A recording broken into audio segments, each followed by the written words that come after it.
If you're over 50 and training for a half marathon or marathon, the long run might be the most misunderstood and misused part of your training. You might be wondering, should I go longer, slower, faster? Should it mimic race day? The way you structure your long run can either build confidence and performance or leave you tired, injured, and doubting your ability in your race. In this video, I'll break down exactly how older runners should approach long runs to improve pace and avoid burnout. Long runs build aerobic endurance, they teach you pacing discipline and prepare your mind for race day, particularly with marathons. But once we hit our 50s and beyond, recoveries can slow down. Running the same way we did, say, in our 30s just doesn't work. That doesn't mean we can't improve as we age. It just means we need to be more aware of our age and work with our bodies. It's not about how far you go, it's actually how you structure and how your body recovers from the long run. So let's look at 3 mistakes that I see most older endurance runners make with their long runs. Number 1, doing every long run at the same pace. Usually the biggest problem is that the pace is too hard and too near to race pace. And also the dosage of that pace in the runs is not correct. But I very rarely see many runners doing them too slow. They are doing them at this hard pace. Number 2, going too long and going too hard, too close to race day. So what I call this is planet marathon. So planets have a gravitational pull. And as you get close to a big race, particularly a marathon, that gravitational pull starts to make runners do some weird things. The anxiety, excitement, whatever word you want to use, often makes runners nervous and they want to know if they're going to be good enough. So they often go out for long runs that really are race replicas, which means they leave really good racing on the training grounds. Number 3, following generic plans that aren't adapted to your current fitness, age, or lifestyle.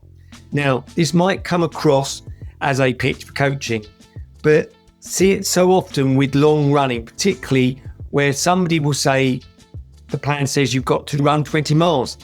This plan says you've got to run 24 miles. This plan says you've got to run 16 miles. And everybody's arguing. But the reality is, I would base it off of 1, how long you've got to train, and also where you are when you start your training. If your longest run when you start training is 3 miles, then it's very unlikely you're going to get to 20 miles in 13 weeks without injuring yourself. So I think it's very important to know where you are starting from. What is your longest run in the last 8 weeks before starting training? Also look at your general ability and your goals and adjust. Don't be rigid with the plan. You should be in control of a training plan, not the plan in control of you. If the plan is in control of you, it won't make you faster, it will just break you faster. All these mistakes are fixable, and I'm going to share how to fix them throughout the rest of this video. To avoid these traps, I teach something called the Evergreen Endurance Runner model, and within that model, I have something called the perfect pacing method. It's not about obsessing over pace or heart rate, it's about understanding your true intensity over a duration of a long run.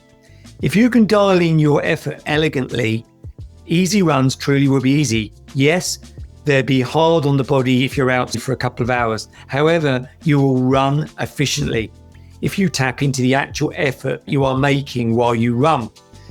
The trouble is that heart rate will often have you drift, and you will have to try and make calculations based off what you think, how hard you are working. Pace will often drive you towards too hard a pace. Something much more elegant, in my opinion, is to utilize what I call the perfect pacing method, which is a combination of primarily using effort. So, for example, every 10 minutes, checking in with yourself. Can you talk? Could you count, say, to 20, 25 every 10 minutes? And could you do that fairly easily? Because most long runs will be done at this pace. The ones that are meant to be easy, you've got to be testing throughout the run. Because what is easy in the first 10 minutes of a run may not be easy in the last 30 minutes of a run. And this is where pace will mislead you, because pace being an external metric doesn't allow for getting more tired. Heart rate allows for that tiredness, but it's hard to read the data while you're running because of drift. I do use pace as a secondary metric with the perfect pacing method, but effort is my primary one. I check in to see with my pace where I am within a zone, the top end, the middle end, or the bottom end, so I can make adjustments.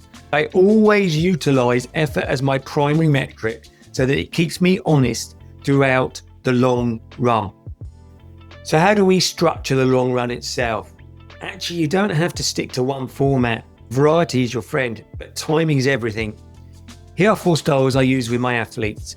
First, classic aerobic run.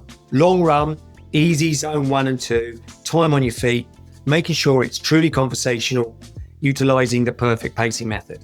Second, the race pace long run, where segments of the run are at goal pace or near to.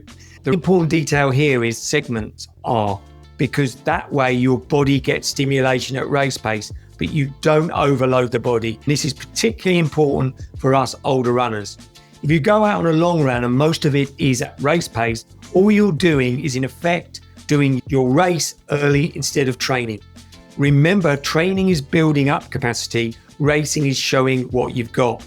You don't want to show too much of what you've got when you're training. Little reps of maybe a quarter of a mile at what might be perceived as near to race pace or zone 3, with recoveries of say 3/4 of a mile at zone 2, can be really useful to get stimulation to the body with a minimum of undue stress and strain. The third is progression runs. Start easy and finish strong. I'm a great lover of say finish fast. You can utilize them. They're very good for mental strength and a feeling you're really in control of your long runs. There's nothing better than right at the end of a long run to be able to pick up the pace. That really builds a lot of confidence in runners. The main thing with this is not to do the rest of the run too hard. Something that I do with some of my runners is if time is of a premium, or in some cases, if you're going to struggle with particularly long runs, you can do split long runs, 90 minutes on a Saturday and 60 minutes on a Sunday. You won't get the same stimulation as a long run, but it does serve to help with your levels of fatigue. If you're more injury prone or feel that the plan is pushing you too far and it might end up in injury or burnout, then this can be a good thing to do instead of your traditional long run. None of this matters if it's not tailored for you. If you're going to self-coach, you have to tailor the plan for yourself. If you've had an injury or are building back from low volume, you don't want to swing in there with a 16, 17, 18 mile run just because the plan says so. If your recovery is strong and you've been consistent, then maybe you can do that longer run more easily. You've really got to look at your recoveries and how your body's feeling, because training is a rehearsal for the race, and you've got to look at what I call the fatigue hole. So for marathon running particularly, but also half marathon running as well, you have to dig yourself a fatigue hole. You have to be able to cope with fatigue, and this is a lot of what long runs are about. But if you dig too deep a hole, you can't get out of it, and that's where you will get injured or you will plateau. It's one of the areas that I work with my runners. If the runner has 16 miles but is feeling tired, I will cut that run much shorter because the body is saying the fatigue hole is getting too deep. You really have to make sure that the plan is matching you as an individual. It's like a Goldilocks thing. It's not too shallow, which in most cases is not going to be the case, but it's definitely not too deep, and to your best of your ability, it's just about right. I just wanted to finish on the video on fueling because I think it would be remiss of me if I didn't mention some degree of fueling with long runs. One of the biggest mistakes I see is treating long runs like they're just another workout. They're not. They're a real good opportunity because of the length of the run to practice your fueling. However, there is a bit of a challenge with this, and a lot of runners get confused with all the fat burning stuff. But in simple terms, think of it like a car. If your car is running very efficiently or going a little bit slower, it's going to use less fuel. In this case, running your car faster, it will, of course, use more fuel more quickly because in your body, your carbohydrate stores are going down more quickly. So the need for gels in training runs, it is actually reduced in comparison, say, if you were doing a race. But what do you do when you rehearse with gels in training and you don't need as many gels because obviously you're not working as hard? Something I do is, in training, I only take a gel, say after 60 to 90 minutes in my training. The reason I do this is I don't want my training to have too much stimulation from gels. I want my stomach to be used to them so that I can utilize them in a race when I'm working a lot harder. I found a really good way of doing that. So I utilize the gels on my longer runs. I train with them, but I don't overload with them. My slightly unscientific thought process on this is I think of it a bit like coffee. If you drink loads of coffee, the impact is less. I don't want to overload my body with gels when I train, but I do want to be au fait with the gels so that when I use them on race day, I have a tolerance to them. This is my thinking on fueling and carbohydrate intake. You'll see lots on the internet about the amount you should take, 60, 80, 90 grams. I think it comes down to 1, how hard you're working. 2, your tolerance is based on what you've done in the past. You have to work it out for yourself, what works really well for you while you train. So to wrap up, there's no one perfect long run, but there's a perfect approach. Adapt your training, use different formats, control your pacing, practice fueling, recover well. That's how older runners get faster, stronger, and avoid burnout and injury. Let me know in the comments what's your favorite long run format. If you want a simple way to avoid burnout, I have the Dead Zone training within the Evergreen Endurance Runner community. There's a link in the description below. Hope you enjoyed this video and see you on the next one. Bye for now.